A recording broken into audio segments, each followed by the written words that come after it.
Leon F. Douglass was a man of extraordinary talent and accomplishments. He was 37 years old with one whole career behind him when he and his wife and family arrived in San Francisco in the fall of 1906. The city was still recovering from a great earthquake and fire. Mr. Douglass was also recovering. He was suffering from exhaustion and needed the warm climate and quiet pace that the Bay Area offered. He had spent 18 years in the development of the phonograph and the phonograph record, years that were constant and hard. He worked with several companies, including his own, and in 1900 he and his friend and associate Eldridge Johnson co-founded the Victor Talking Machine Company. His contributions to the new company were many, including the spring-driven motor which became the standard of the industry, and the signing to a recording contract of a young tenor named Caruso, which firmly established the new Victor Red Seal Records. When they arrived in San Francisco, the Douglass family numbered 6. Mrs. Victoria Adams Douglass, eldest son Leon Jr., Dorothy, Eldridge on his father's knee, and the youngest member of the family, Earl, seated on the lawn. 2 daughters would be added in a few years to complete the family. They decided to locate their home in Marin County, just north of San Francisco, where Mrs. Douglass had relatives and where there were great open spaces with poppy-filled fields and wildflower-covered valleys. The new home in San Rafael included a well-appointed machine shop and a studio, where in 1912 Leon Douglass began a new and exciting set of experiments to make natural, color, motion pictures.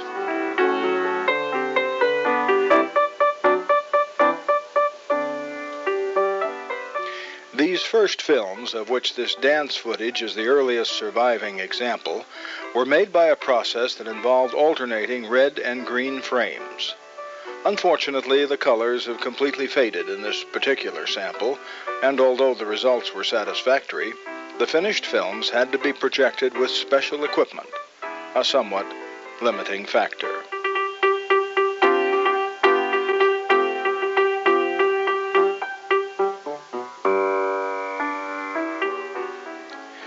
A second film, involving the 2 newest members of the Douglass family, illustrates clearly, although somewhat harshly to the eye, the alternate frame dye effect. This is how it looked to the naked eye.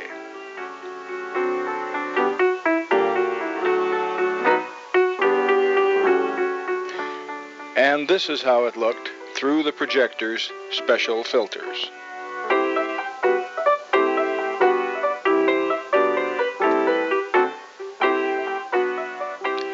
Douglass patented his prism camera in 1918. Through a complex system of prisms and filters which controlled the color of the image recorded, 2 separate films were exposed simultaneously. After these strips were developed and fixed, they were then dyed in complementary colors and combined to produce a composite film in natural color.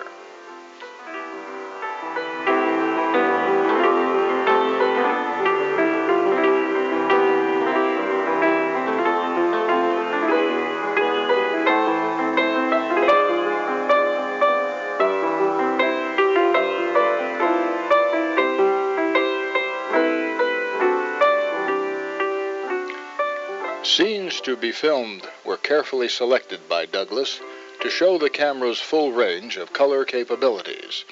And even though some of the colors have changed with time, they are still exciting, and one can only imagine with what wonder the audiences of 1919 viewed these sample scenes.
Many notables posed for Mr. Douglass. The gentleman picking some of his flowers is Luther Burbank.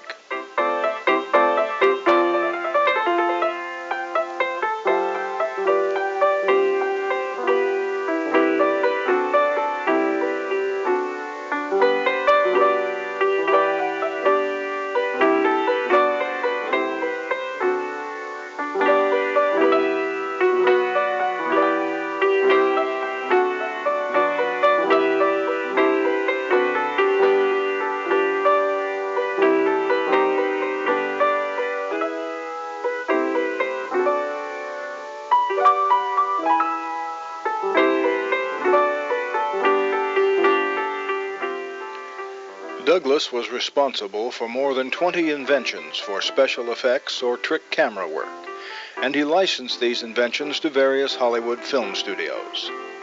In 1920, he made this little two-reel comedy using his patented system of producing multiple images from a single subject. Early scenes of the house and garden in this photoplay are believed to have been taken at the Douglass home in San Rafael.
In 1924, 3 years after the Douglass family moved to Menlo Park, part of the family made a trip to Europe.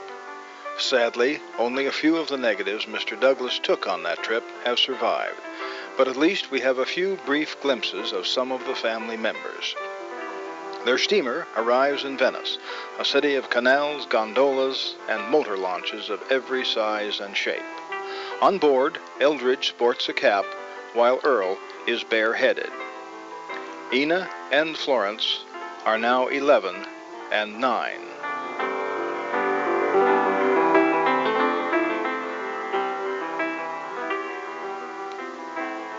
Earl just can't resist playing the part of a seasick sailor.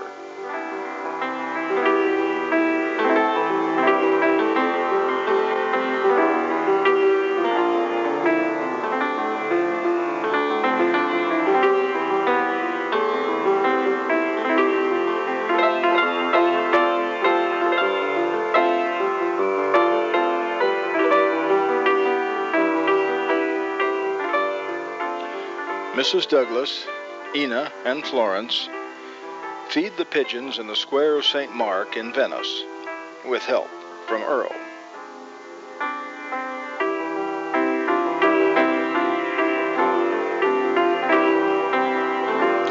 In the shadow of Vesuvius lay the ruins of many ancient towns, including Herculaneum and Pompeii, with their many treasures.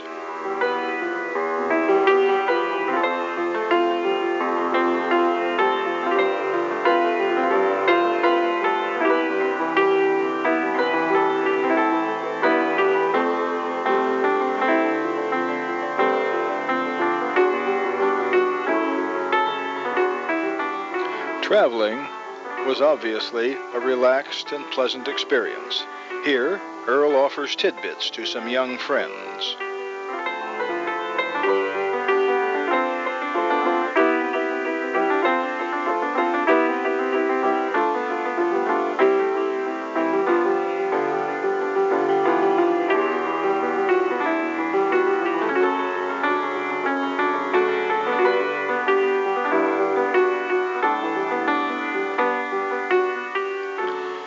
Mrs. Douglass and the girls visit historic Versailles, the great palace of Louis XIV.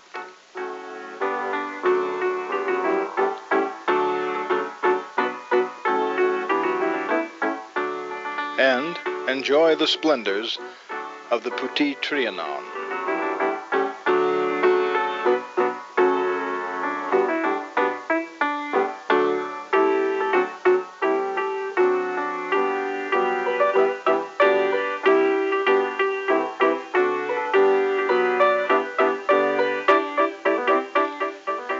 Paris played host to the 8th Olympic Games that summer of 1924. People from all over the world gathered to see the games and to enjoy the festivities and excitement. The flame for France's unknown soldier burned brightly, and the Great War was slowly becoming a thing of the past. A small section of Paris was given over to what must have been one of the largest gatherings of merry-go-rounds in the world. It was called simply the Olympic merry-go-rounds.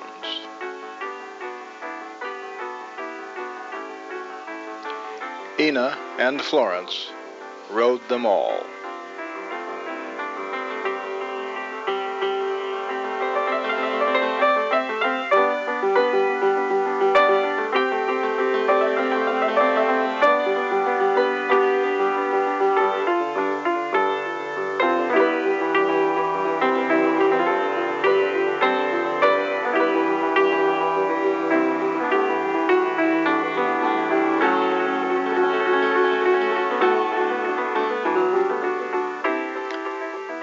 '24 was also an important year for aviation. On July 14th, the Douglasses saw 3 American biplanes arrive in Paris. Originally, 4 planes from the United States Army Air Service had entered an international contest to see who could be first to fly around the world. The planes left Seattle, Washington on April 5th. They would arrive back at Seattle's Sandpoint Field on September 28th. After 363 hours in the air, covering 26,000 345 miles. We had flown around the world.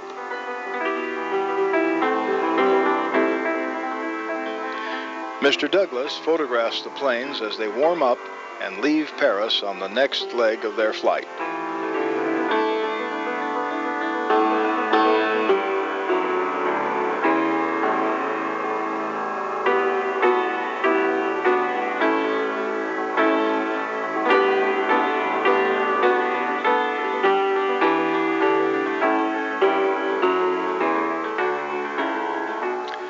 Split screens and double exposures, like this swordfish fighting itself. Or this kaleidoscopic view of goldfish. And miniature sets, albeit in a fish tank. These were some of the effects Douglass achieved. This unique camera wipe dissolve, in which the inventor himself appears standing on the lawn, shows 3 separate scenes, all photographed at the same time by a single camera on one piece of film. These accomplishments brought Douglass several offers to come to Hollywood, but he always declined.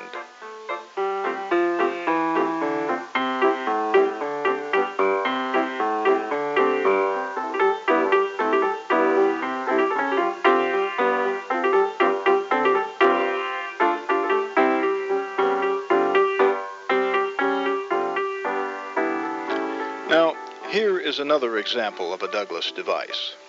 This time, a photograph taken of 2 scenes at the same time and superimposed on one strip of film.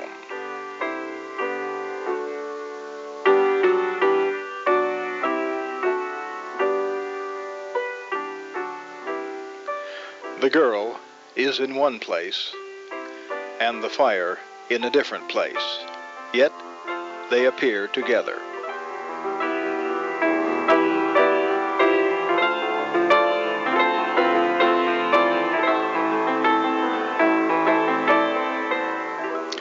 In 1926, Douglass began experimenting with anamorphic lenses, the forerunner of today's widescreen technology. Once again, a man ahead of his time. This bridge spans San Francisco Creek at the north end of Palo Alto. It was filmed across El Camino Real from the northwest corner of what is now the Stanford Shopping Center.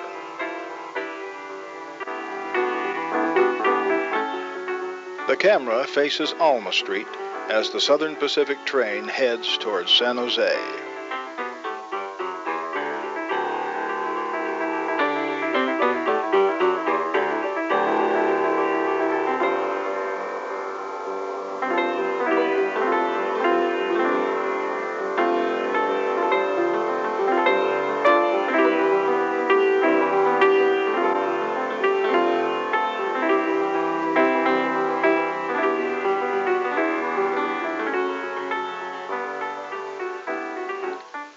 In October of 1928, Eldridge Douglass married Miss Celeste Perry in a ceremony which took place at the Huntington Hotel in Pasadena, California.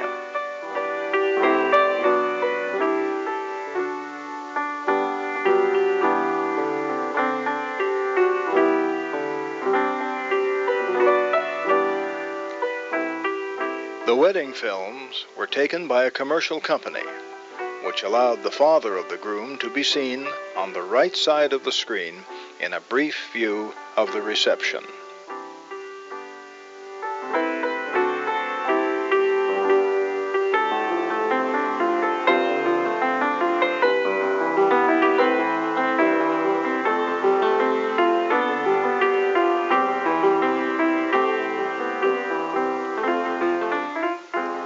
Mr. Douglass spent a great deal of time building and testing his cameras. Sometimes the tests were filmed in Hollywood, but he also made extensive use of the outdoor settings at Victoria Manor, the Douglass home in Menlo Park. In 1929, an anamorphic test was made in color in Hollywood using the Douglass camera. It also had sound. We are reproducing it in its entirety, just as it came from the camera. Will you help me Martin, you can say something. You get up here. Well, you can come forward and talk. What she does is when you turn, you get up and talk. Speed.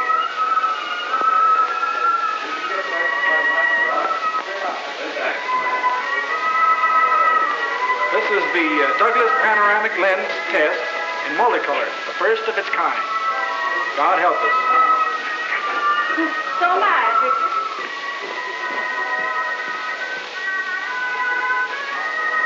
I wonder where Judith is.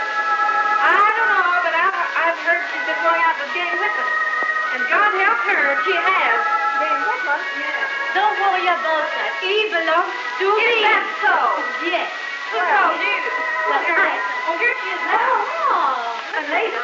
You look a little bit excited. Oh, I am awfully excited. Let's have fun. Come on, give us a guess. Oh, look at that thing. Smell my face. Who's a lucky man? Oh, you couldn't guess. I know it is. Who? Earl Douglass. No. Harry Skank. No. No. Victor Halford. No. Oh, come on, give us now. It's Jane Whitman. What do you mean? Oh, good night. Listen, he'll be here in a minute, girls. Please don't stand in his back. Oh, that's great. What's the idea? What did I hear about? What do you mean? What do you mean, say you've heard that I'm going to marry? Yes, I've heard, and I've seen the ring. Come on, tell us about it. Well, now, don't you think that Judith should be the one to confirm or deny such a Well, report? she has, and if you think you're going to make a fool Listen, out of now, me... please, I can explain it. Please. Give me a little time. Really, Don't you love me anymore. Why, you I'll know tell you I do. something. Well, you don't show it to me. I can't imagine why you're asking me all these questions. You can. Well, I proposed to me? I thought I was the only one. Listen, I have to tell you, I'm gonna tell you whatever on my mind. After all, toutes ces promesses, tout ce que vous m'avez promis, tout ça, c'est des mensonges. Oh, les hommes, Just a minute. Wait. Judith, can you understand French? No, do not worry. All right, go right ahead. Oh, alors il faut que je y aille, il faut que j'aime, je l'aime. Never mind the French, Jane. I've got something to say to you. Jane, do you think you're going to go through with this bargain? I don't know what you're referring to. Oh, yes, you do. Listen. Well, you're gradually making me come to the conclusion that you believe in marriage. Oh, I do. Listen, I'll see you later. Be good. And as for you, do you think you can hold him? I think I can. Try and do it. Bye, dearie. Bye. I hope you hold him. I will. Okay. I did want to see you. I want to speak to you about our engagement. Why, dear? You know, I feel that I don't feel that I can provide you with the things that you're interested in. My sweet. Good.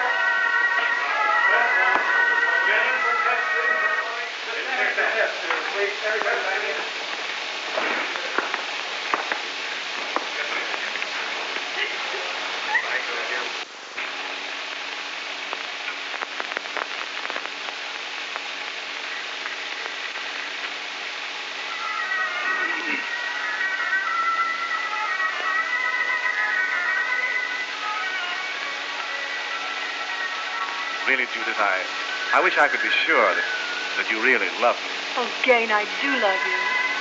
I can't see any reason why you should after all that you've heard today. Oh, in spite of all that, I do love you, Gain. But why? Oh, I don't know. Maybe it's because all the other girls want you. Well, that's a funny reason. But I'm awfully glad you do. Oh, Gain, Believe me, I'll try and prove myself worthy of it. I know you will, Gain. Very good. Cut.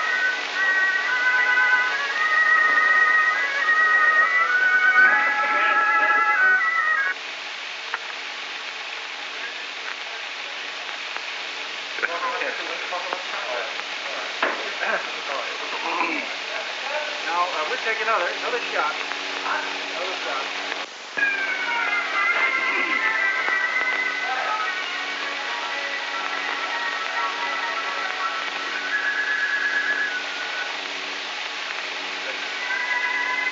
Jane, dear, what are all those girls? What do they mean to you?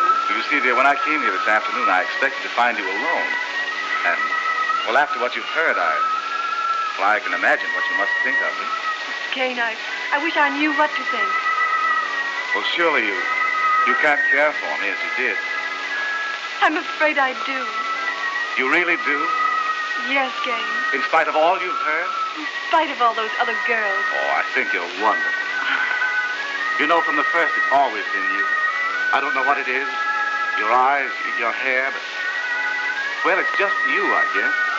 There's something about you that's different from any other girl I've ever met. Oh, Gaines. Is that why all the other girls love you, because you say those things to them? Well, no, I haven't said just those things. I'm trying to tell you that you mean more to me than anyone I've ever met before. Oh, Gaines. I really do believe I love you more than anyone I've ever loved. Oh, I'm so...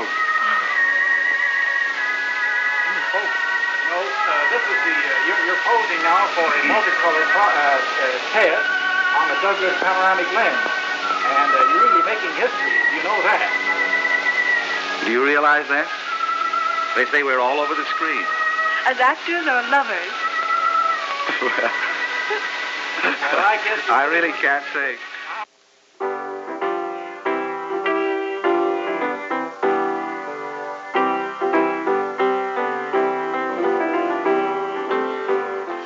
Christmas at Victoria Manor was a big event, especially for the children of the Menlo Park and Atherton area. Each year on Christmas Day between 1921 and 1934, several hundred children gathered on the spacious lawns waiting for Santa's arrival. The house would be brightly festooned with holiday greens, and Santa arrived by various means. On this particular Christmas, his transportation was a baby Austin automobile.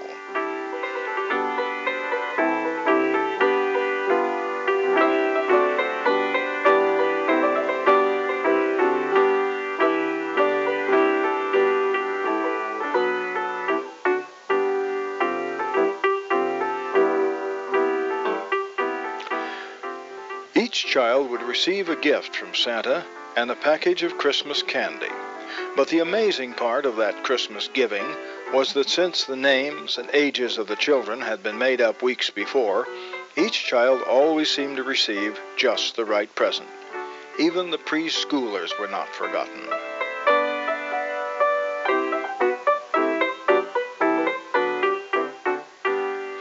Finally, after all the excitement was over, Santa would leave as he came. The swimming pool of the Douglas home was very frequently the center of activity. It could also be an underwater arena for the Douglas camera. On one side of the pool, a small section had been dug out from the ground and a glass window installed in the side of the pool. The dugout was just large enough for a man and his camera to photograph underwater scenes.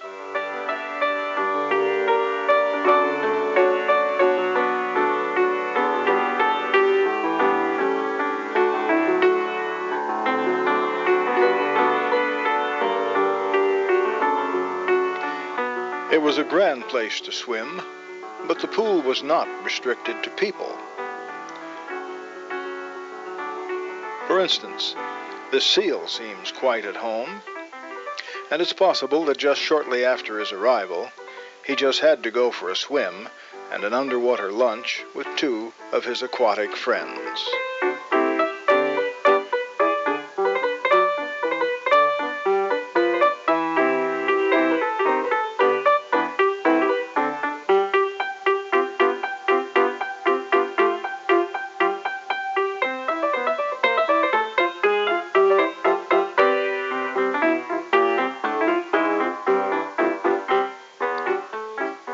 The Douglas periscope camera was designed by Leon Douglas to photograph many underwater scenes in the time that was normally required to make a single scene.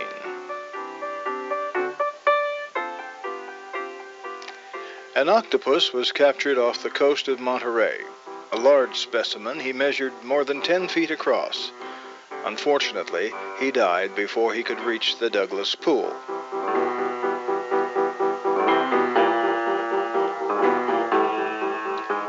Mr. Douglas had obviously taken several scenes with a live octopus, possibly with the idea of cutting it in with films of the captured one. The dead octopus was preserved, and we see him here being gently lowered into the water by Amedeo Gaddo, who frequently assisted Mr. Douglass. The octopus was cleverly wired to Florence's legs to create these pictures of a girl's struggle with an octopus.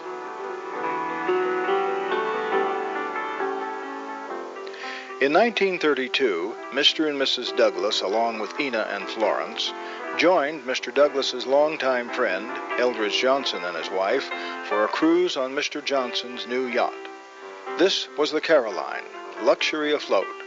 The yacht carried a crew of 46 to handle the 279-foot-long craft, which had 6,000 horsepower twin engines that gave it a speed of 15.5 miles per hour. A rare film of Mr. Johnson relaxing on board, accompanied by Mrs. Johnson.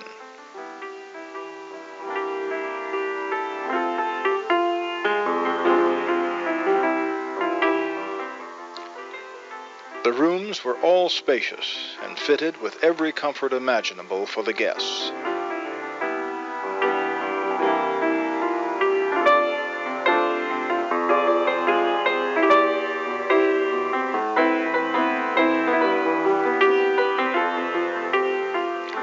There was an elevator between decks, which Mrs. Johnson is using to reach her stateroom.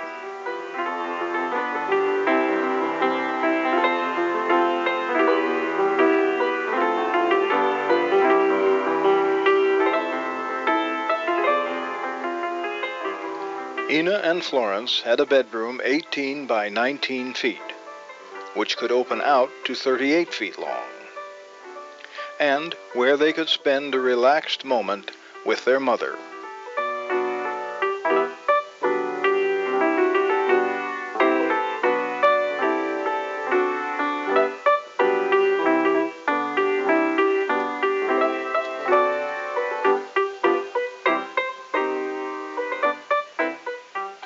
The Douglasses met the yacht in Miami. Mr. Johnson's idea was a cruise to Central America and eventually through the Panama Canal and on into the Pacific. One of the first ports of call was Havana, its ancient fortress contrasting with its bright Capitol buildings, parks, and cascading waterfalls.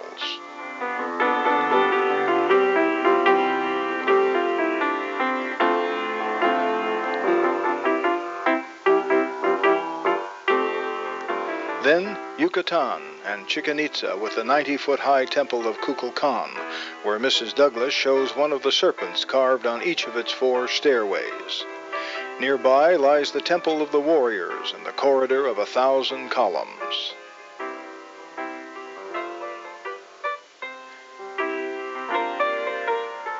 Not far away stands the Caracol of Chichen Itza, an ancient observatory.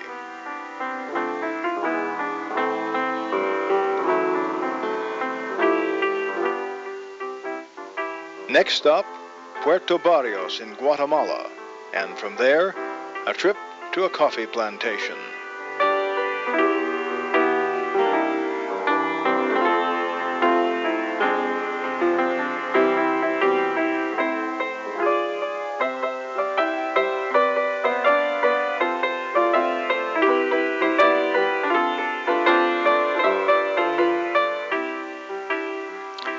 Finally, the Caroline heads for the Panama Canal, where Mrs. Johnson and Mrs. Douglass took a side trip to explore some of the old equipment and buildings left by the early French workers who began this great excavation.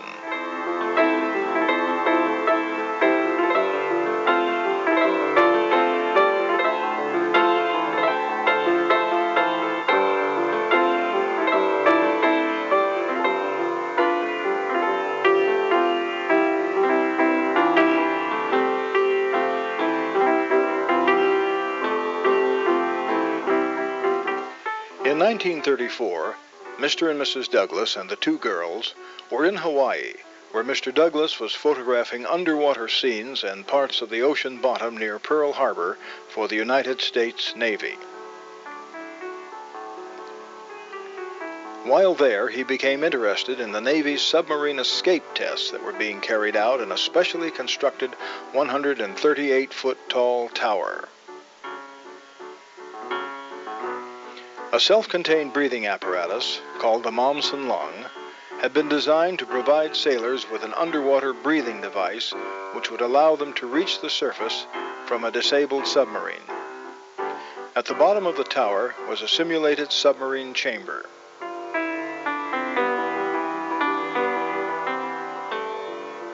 A buoy, carrying a cable, was released to the surface and marked the way upward. Small blocks strategically placed on the cable indicated where to pause and decompress in order to avoid the bends.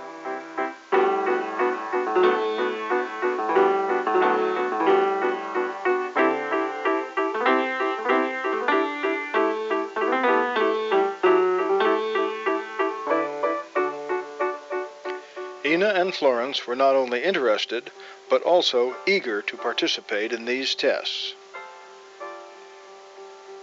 They would become not only the first civilians, but the only girls to participate. The preliminary testing begins.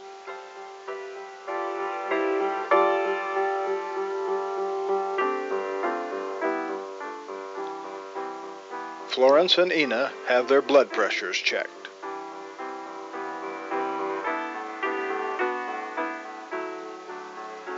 Then, along with 3 Navy lieutenants, they entered the tank where the pressure would reach 50 pounds, the equivalent of a 100-foot column of water.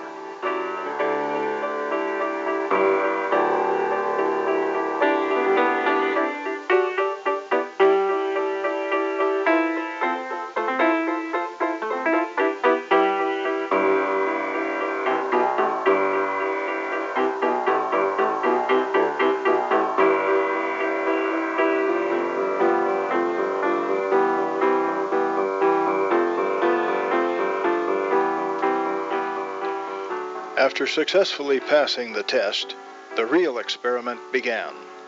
The participants entered the simulated submarine chamber.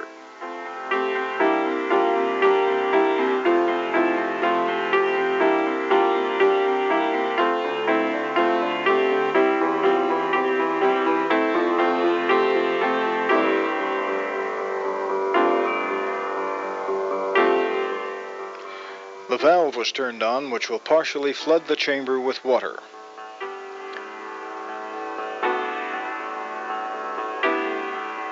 Suddenly, the valve sticks, but an outside observer quickly manipulates a remote valve and the test continues. The Mommsen lungs are taken down and adjusted.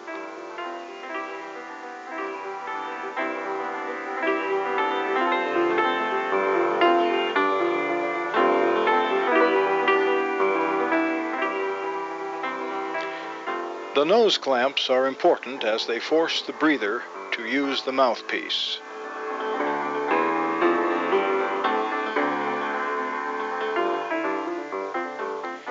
Ina adjusts her clamp and the chamber is pressured to 50 pounds.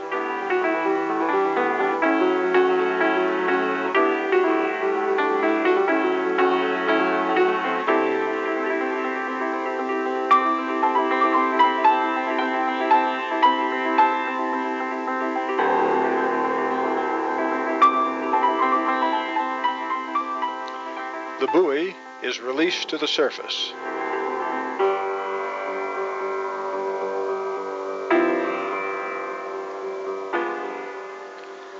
Florence gets ready and is the first to leave the chamber, heading up for the first decompression stage.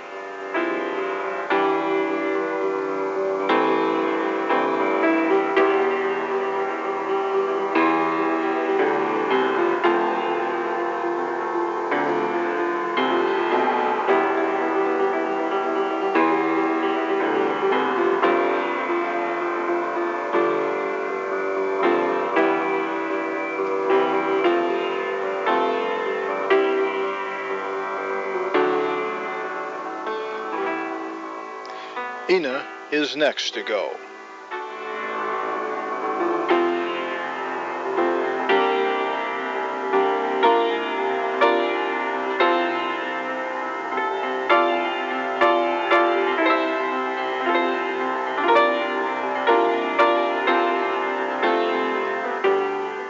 while Florence advances to the next stage.